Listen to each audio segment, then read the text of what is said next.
Part 1. Chapter 9. Ned Land's Tempers.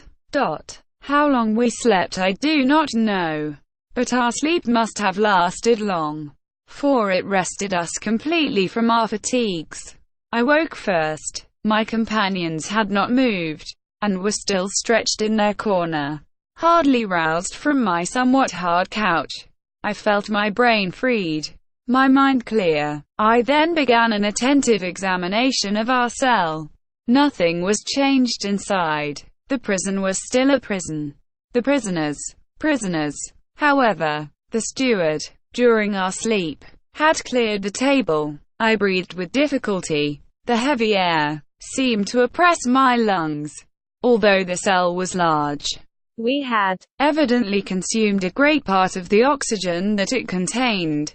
Indeed, each man consumes, in 1 hour, the oxygen contained in more than 176 pints of air, and this air, charged, as then, with a nearly equal quantity of carbonic acid, becomes unbreathable. It became necessary to renew the atmosphere of our prison, and no doubt, the hole in the submarine boat. That gave rise to a question in my mind. How would the commander of this floating dwelling place proceed? Would he obtain air by chemical means, in getting by heat the oxygen contained in chlorate of potash, and in absorbing carbonic acid by caustic potash? Or, a more convenient, economical, and consequently more probable alternative, would he be satisfied to rise and take breath at the surface of the water, like a whale, and so renew for 24 hours the atmospheric provision? In fact, I was already obliged to increase my respirations to eke out of this cell the little oxygen it contained, when suddenly I was refreshed by a current of pure air, and perfumed with saline emanations. It was an invigorating sea breeze, charged with iodine. I opened my mouth wide, and my lungs saturated themselves with fresh particles. At the same time I felt the boat rolling. The iron-plated monster had evidently just risen to the surface of the ocean to breathe, after the fashion of whales. I found out from that the mode of ventilating the boat. When I had inhaled this air freely, I sought the conduit pipe, which conveyed to us the beneficial whiff, and I was not long in finding it. Above the door was a ventilator, through which volumes of fresh air renewed the impoverished atmosphere of the cell. I was making my observations, when Ned and Conseil awoke almost at the same time. Under the influence of this reviving air, they rubbed their eyes, stretched themselves, and were on their feet in an instant. "Did master sleep well?" asked Conseil, with his usual politeness. "Very well, my brave boy. And you, Mr. Land?" "Soundly, Professor. But I don't know if I am right or not. There seems to be a sea breeze." A seaman could not be mistaken, and I told the Canadian all that had passed during his sleep. "Good," said he. "That accounts for those roarings we heard when the supposed narwhal sighted the Abraham Lincoln." "Quite so, Master Land. It was taking breath. Only, Mr. Aronnax, I have no idea what o'clock it is."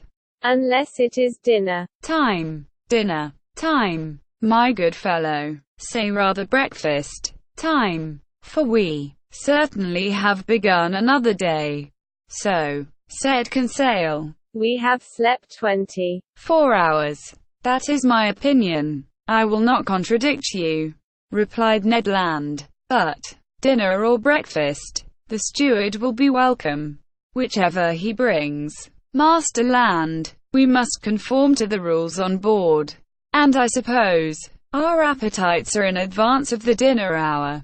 "That is just like you, friend Conseil," said Ned, impatiently. "You are never out of temper, always calm. You would return thanks before grace, and die of hunger rather than complain." Time was getting on, and we were fearfully hungry.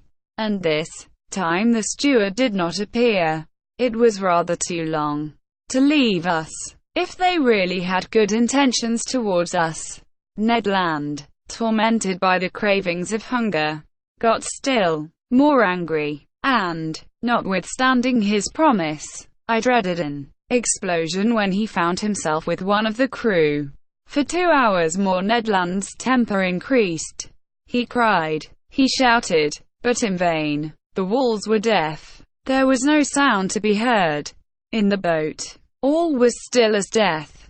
It did not move, for I should have felt the trembling motion of the hull under the influence of the screw.